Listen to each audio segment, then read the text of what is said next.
mudik diperbolehkan, tetapi tiba-tiba secara resmi menyatakan, pemerintah menyatakan mudik tahun ini, tahun 2021 kembali dilarang. Ini betul-betul menyakitkan.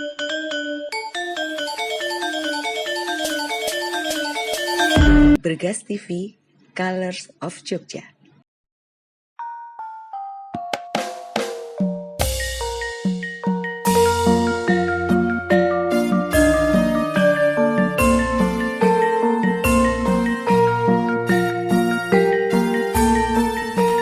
Salam Bergas.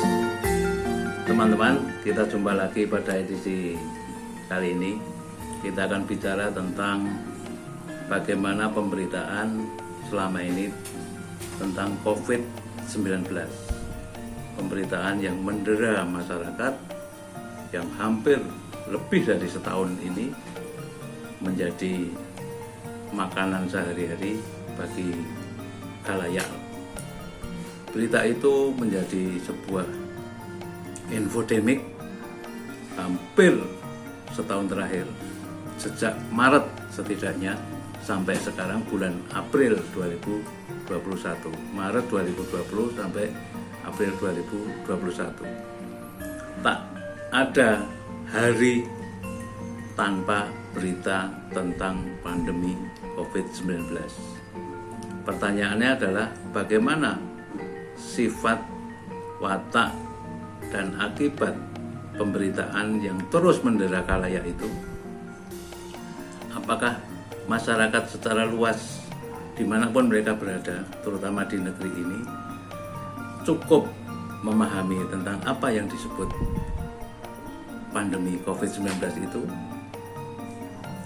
Kalau kita mau jujur, sebenarnya berita atau pemberitaan tentang pandemi di media massa, baik media online, televisi, maupun media penyiaran, radio, dan sebagainya, media cetak, sampai saat ini sudah membuat masyarakat letih, sudah membuat masyarakat jenuh, sampai pada titik kejenuhan itu karena tidak pernah ada yang mengetahui pandemi itu kapan akan berakhir.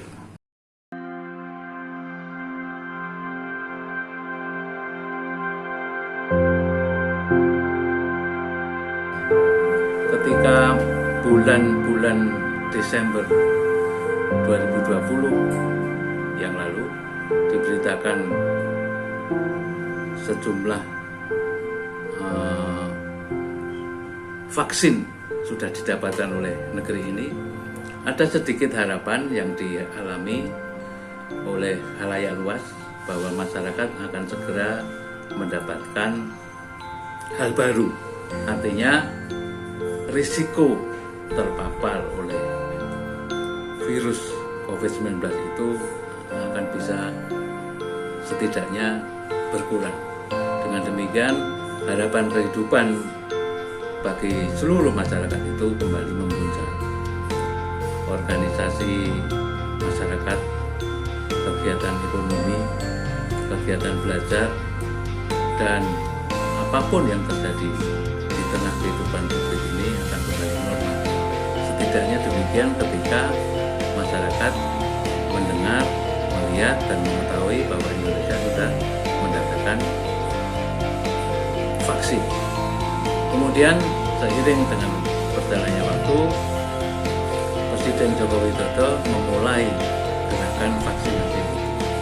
Setelah itu berlanjut sampai saat ini gerakan vaksinasi secara masif diadakan.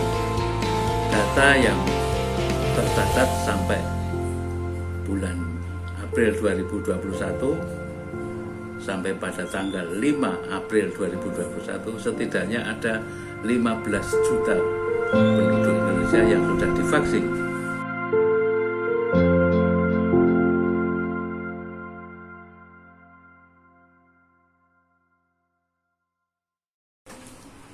Itu adalah berita yang menyenangkan, berita positif tentang perkembangan perjalanan pandemi COVID-19 yang sudah 19 yang COVID-19 yang sudah selama setahun ini kita derita, kita alami, kita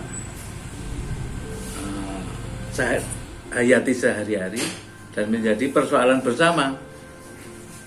Kegiatan ekonomi yang hancur di mana-mana, pariwisata, kegiatan sosial budaya yang tidak lagi berjalan dengan baik, dunia pendidikan yang mati 100%, terutama pendidikan secara tatap muka, dan sekarang diganti oleh pendidikan daring.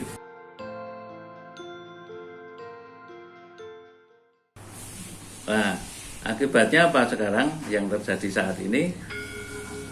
Setelah kita merefleksi apa yang kita alami selama setahun lebih dari peristiwa terjadinya pandemi ini, kita harus melihat lebih jauh lagi bagaimana efektivitas pemberitaan tentang pandemi COVID-19 itu. Kalau tadi saya sudah mengatakan bahwa masyarakat letih itu adalah akumulasi secara sosial dan realitas empirik dalam kehidupan sehari-hari yang tidak lagi bisa dihapus dan tidak lagi bisa ditipu oleh apapun, karena memang kenyataannya demikian. Kematian demi kematian yang terjadi akibat terpapar virus COVID-19 itu kita saksikan bersama. Sensasi-sensasi pemberitaan, contohnya ada jenazah yang digali, ada jenazah yang ditolak oleh lingkungannya, ada jenazah yang diminta secara paksa oleh keluarganya, diambil secara paksa dari rumah sakit. Itu adalah sensasi-sensasi, berita sensasional maksud saya, dan tidak menyentuh substansial dari apa yang harus dilakukan dan sikap-sikap masyarakat tentang COVID-19 itu. Akumulasi pemberitaan itu membuat masyarakat letih, membuat masyarakat lelah, dan membuat masyarakat jenuh. Infodemik, banjir informasi tentang pandemi ini benar-benar sudah dirasakan oleh masyarakat itu menjadi sebuah ancaman karena menjenuhkan. Nah, sekarang bagaimana sikap publik melihat hal semacam ini? Saya kira tidak ada jalan lain kecuali masyarakat tetap melaksanakan apa yang sudah dianjurkan oleh pemerintah, menjaga protokol kesehatan dengan segala rutinitas yang harus dikerjakan itu, dan tidak lagi melihat bahwa ada simpang siur, ada hal-hal yang tidak semestinya terjadi. Misalnya ketika pihak otoritatif pemerintah, di satu pihak ada pejabat yang mengatakan mudik diperbolehkan, tetapi tiba-tiba secara resmi pemerintah menyatakan mudik tahun ini, tahun 2021 kembali dilarang. Ini betul-betul menyakitkan dan menjenuhkan, sekaligus juga membuat masyarakat merasa tidak lagi bisa berbuat dengan baik. Kementerian Perhubungan akan bekerja sama dengan Satgas untuk mengatur mekanisme mudik. Tahun lalu ada kisah mengharukan tentang seseorang yang berjalan kaki hanya untuk dapat sampai ke kampung halamannya di kota Solo. Dari Jakarta dia berjalan kaki dan kemudian dia sampai Solo setelah ditemukan oleh orang lain. Kira-kira keluhan-keluhan semacam itu, peristiwa-peristiwa yang mengharukan semacam itu tidak lagi akan bisa terjadi kalau pemberitaan itu tidak menjadi sebuah ancaman, tidak lagi menjadi sebuah hal yang menjemukan, dan tidak lagi menjadi sebuah peristiwa yang hanya mengulang dan mengulang. Secara statistik, jumlah yang terpapar, jumlah yang meninggal, jumlah yang sembuh Secara statistik, berita-berita yang muncul di beberapa daerah selalu hadir setiap hari melalui berita-berita. Peristiwa-peristiwa itu membuat masyarakat merasa jenuh, merasa jengkel, tapi juga dia harus menumbuhkan harapannya.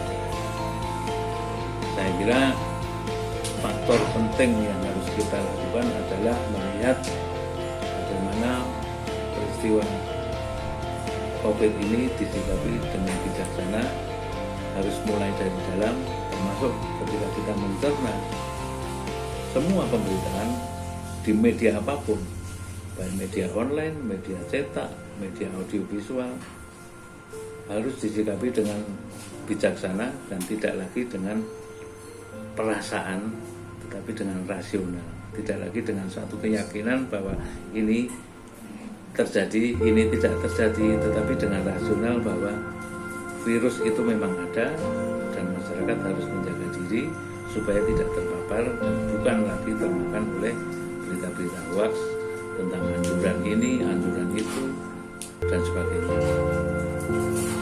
Saya kira itu yang bisa saya sampaikan pada kali ini. Kita akan berjumpa pada edisi selanjutnya. Salam berkah.